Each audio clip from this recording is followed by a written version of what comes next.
While it hasn't all been easy for the Eagles, their run game is helping them compete early on in this season. They're ranked 4th in rushing DVOA while averaging 5.2 yards per attempt. To add on to that, Philadelphia ranks 2nd in the NFL with a 75% win rate in run blocking. This success on the ground is in large part to the RPO and read option scheme that Nick Sirianni is running with Jalen Hurts. Hurts himself is leading the team in rushing yards, and that threat helps create lanes and opportunities for the rest of the Eagles' offense.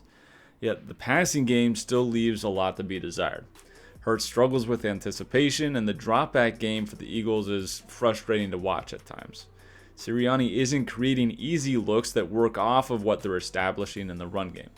Instead, the offense flounders and loses some rhythm when they break away from their RPO base.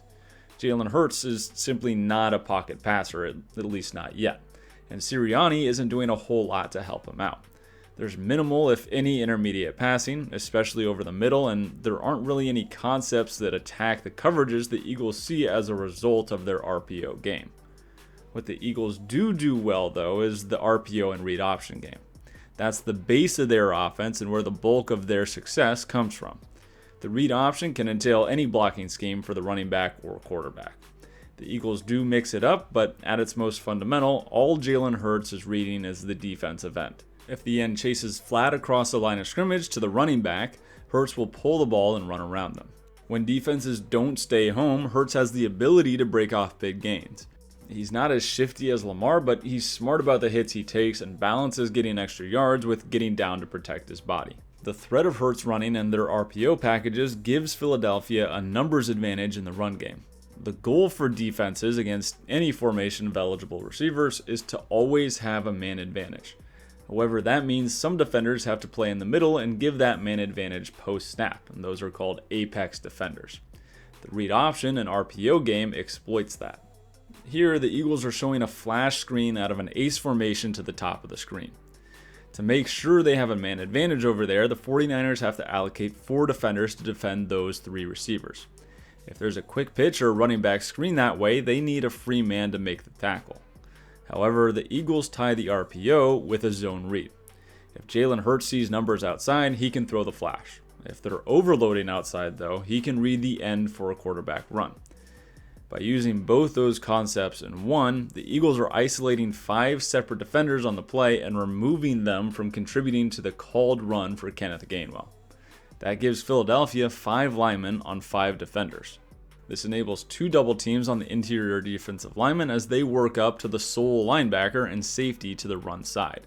It's incredibly simple for the Eagles, and all this play is for them is inside zone with a quick screen attachment on the backside. However, it's very hard to defend for the 49ers defense. What Sirianni and the Eagles have done a good job with is tying things into their zone read game to help create space. By proxy of reading the defensive end, those players have to become more passive and patient to be able to stay with the quarterback if Hurts keeps it. However, that allows Philadelphia to tie in some brutal split zone looks with the H-back coming across and kicking that end out to create cutback lanes for the running back. The threat of the zone read here holds the end and Jalen Smith at the linebacker position from plugging and pinching things down. That helps the H come across and create an alley for Miles Sanders to exploit off of another inside zone blocking scheme. It doesn't just have to be zone blocking when running these read options though. Here, the Eagles run a quarterback power option while using the running back to hold the end instead of Jalen Hurts.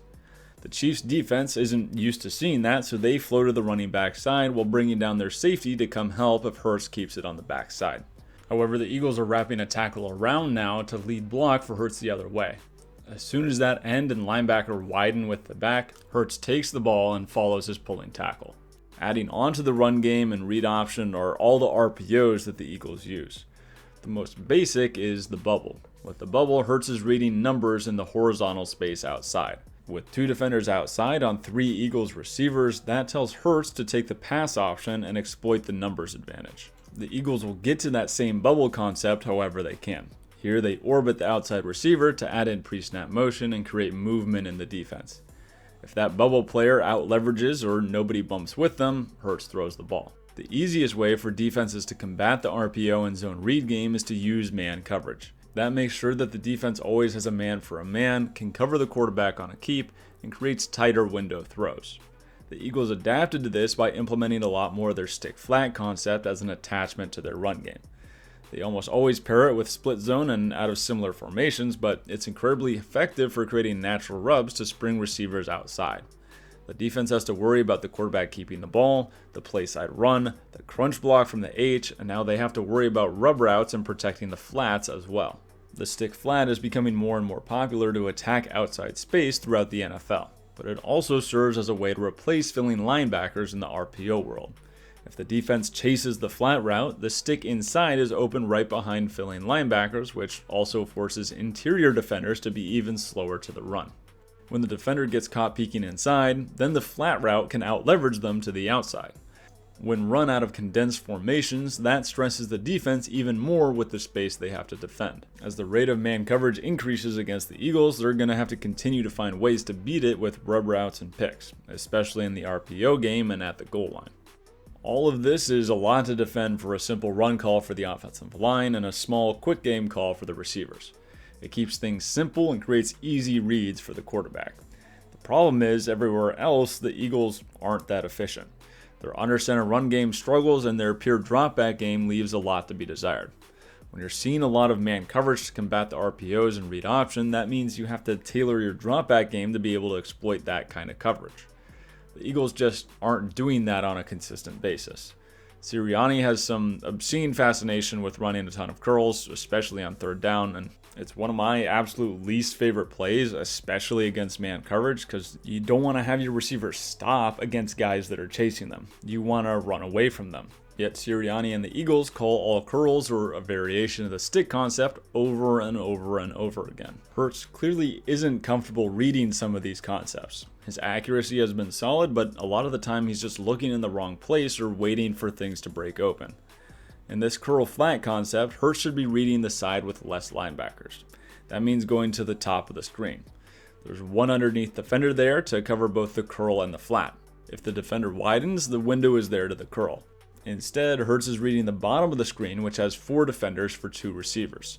On what is essentially a sail concept here now, Hurts has every level of the concept open to him.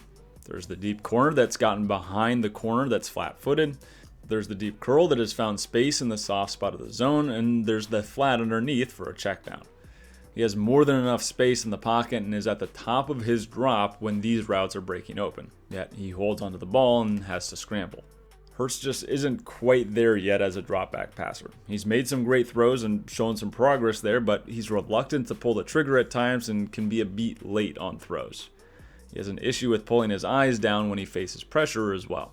The run and RPO game have shown Sirianni and Hurts can be a great tandem. They've evolved and added wrinkles and looks to keep defenses honest. The next step is for both of them to grow in the dropback game. The scheme isn't helping that much, and Hurts doesn't look comfortable. To really be able to challenge teams and make them pay for manning up to prevent their run game, they've got to make teams pay with chunk yardage in the intermediate part of the field. Right now, that's not there. If it develops, though, the Eagles are a hell of a team to stop. Goddard is legit, Miles Sanders is dynamic when he gets the ball, and Devontae Smith is developing nicely. If it all comes together, this Eagles team has a lot of potential.